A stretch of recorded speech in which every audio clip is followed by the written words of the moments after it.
Hi, in this video we're going to go over Sumerian phonology, essentially how Sumerian was pronounced, how we know it was pronounced that way, basic things you should keep in mind, that sort of thing. The short answer, as a blank slide on purpose, is that we don't know how Sumerian was pronounced. We have a pretty good reason to guess that certain things were components of its pronunciation. It's very good evidence for certain theories of sort of the pronunciation system of Sumerian, but we don't have a lot of information. And so a lot of this presentation will be talking about why we don't have very much information, what we can do about that, different theories for dealing with that, and so on.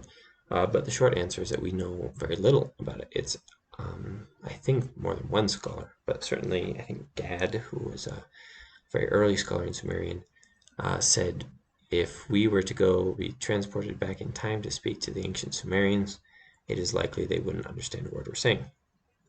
Even if you knew everything there is to know nowadays about Sumerian, it would be basically useless for talking because we don't know how Sumerian was pronounced. So the problems with assessing the pronunciation is, first of all, the writing system was originally highly ideographic and pictographic also. So we didn't represent sounds, we represented ideas and pictures, pictures of imageable objects, essentially. That obviously makes it hard to infer based off of that writing system how things were pronounced. Later versions of the writing system did use more essentially phonetic complements and more phonetic spellings. A lot of this was probably influenced by Akkadian, which adopted cuneiform in order to write Akkadian and used a lot of phonetics, used a lot of symbols phonetically, primarily phonetically. And partially the later forms of the later texts involving Sumerian were written specifically so that Akkadian scribes could pronounce them. They wanted to know how things were spoken, and they didn't speak the language itself, so they needed to have some extra phonetic help. However, the later writings might have been influenced by Akkadian. It's possible that because native Akkadian speakers were not going to be able to pronounce, or were not able to pronounce certain distinctions very well or very frequently in later periods of the language, they weren't able to do a very good job, that they simplified their transliteration system in a way that was useful to them but did not reveal the underlying characteristics of the language. This would be sort of like if you sent me to Kenya to write a dictionary of Swahili, not speaking Swahili really. I would go and I might miss certain components of the Swahili sound system because I don't speak it, and I could adapt it to a simple and probably somewhat useful system for other people to who don't speak Swahili either, to get a vague general idea of the pronunciation of Swahili, but it's not going to be as linguistically accurate as it would be if you took somebody who speaks Swahili and notices all of the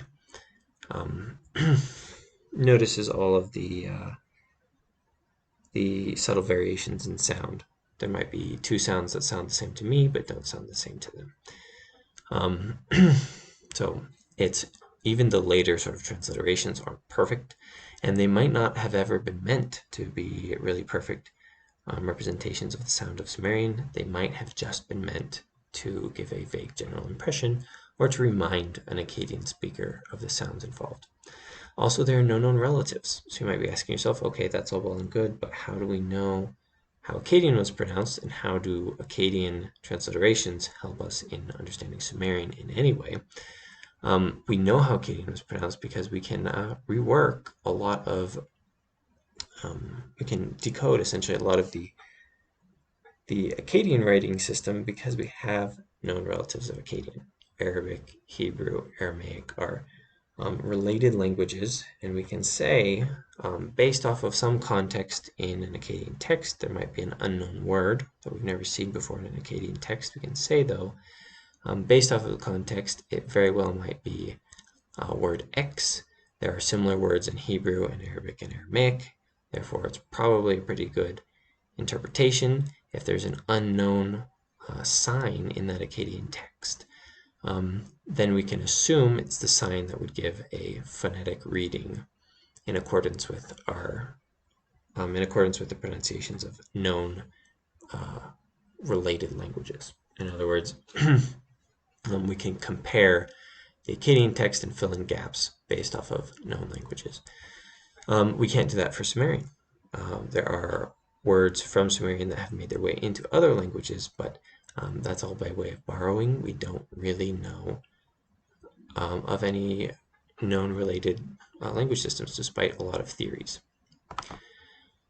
The basics of what we do know, this is the list of consonants and vowels that I got basically from Gad, one of Gad's, his early works on Sumerian. It's a student resource. It's essentially a reader. I took out the emphatic consonants from his work because emphatic consonants are very common in Semitic languages like Akkadian, and so it's obvious that they would be represented in some way in any Akkadian transliteration of a foreign language, but we don't necessarily know how they should be interpreted.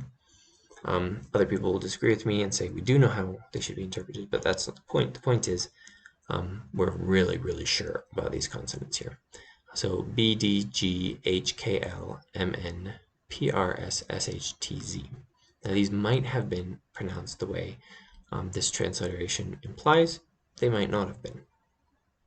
Additionally, lots of systems suggest that there might be a N consonant, like an NG sound. That's often represented as a G with some sort of an accent or a circumflex over it. We're also pretty certain that there are at least four vowels, A, E, and U. There could be more. And again, Akkadian represents four vowels. This might just be imposing an Akkadian scheme on Sumerian. The Sumerian scheme might have been originally more complex, and we only know it because Akkadian is easier for us to read. So that's a possibility. Some people who know more about Sumerian than I do will look at this and say, well, obviously there are other consonants here. I will go over additional sort of sets and schemes for representing the phonetics of Sumerian later in a different video. But just know that this is one very simple scheme that you might see. At least you'll see these components in other sources. This is not supposed to be the end-all be-all, but these are things that we can be basically very confident about. And you'll see these phonemes, these consonants and vowels, in some Sumerian works that you read, or some scholarly articles about Sumerian that you look at. Next, I want to talk about polysemy, polyphony, and the possible presence of other sounds. So polysemy is representing, so I guess I should go over polysemy and polyphony sort of at the same time. There aren't going to be one-to-one correspondences between sounds and signs. So signs being like characters or cuneiform glyphs, essentially. Because of that, one glyph can represent multiple things, multiple ideas or sounds, and one sound might be representable by multiple glyphs or characters. Because of this, there is a possibility that there are lots of sounds that we're just missing in Sumerian that are being represented, and possibly even being represented somewhat phonetically, at least sometimes, but that we just don't have the information to tell are actually in the texts. It's also possible we have a lot of words in Sumerian, or I guess I should say a lot of signs in Sumerian that appear to have the same pronunciation. It's possible that they didn't originally have the same pronunciation, but we only know portion of the pronunciation, and so they appear to have the same pronunciation. You'll see in transcriptions, basically the accepted way of representing this nowadays is to have a different number associated with each sign that has a particular reading. So if there are, as a matter of fact, two signs that make the ah sound, one will be transliterated as ah, and one will be transliterated as ah 2, and then for other signs it would be ah 3, 4, 5, and 6, etc., etc. There's an older system that uses accent marks. That's sort of on its way out the door, so I won't cover it too much. But under that system, you would use an acute and grave accent instead of the numbers. These don't indicate tones, but it's possible that there was some amount of tonality in ancient Sumerian. We just don't know what it is, and we don't know enough about it to represent that in our transliterations. A slight majority of languages in the world do use tone contrastively, although a slight majority of speakers of languages speak languages without those contrastive elements of tone in words. So saying cat with different tones in English doesn't contrast two different words. It's all just cat as in the animal, whereas different tones with the same set of sounds in a language like Chinese is the obvious example, or Hausa or something, or Yoruba, I guess, would indicate a different sound, or a different word, a different meaning. It's also possible that there were more complex syllable structures that we just don't understand, and it's possible that this and the tone thing go together. Very often tonality develops in languages when originally a very simplified or a very complex syllable structure is simplified, and then tone is a vestige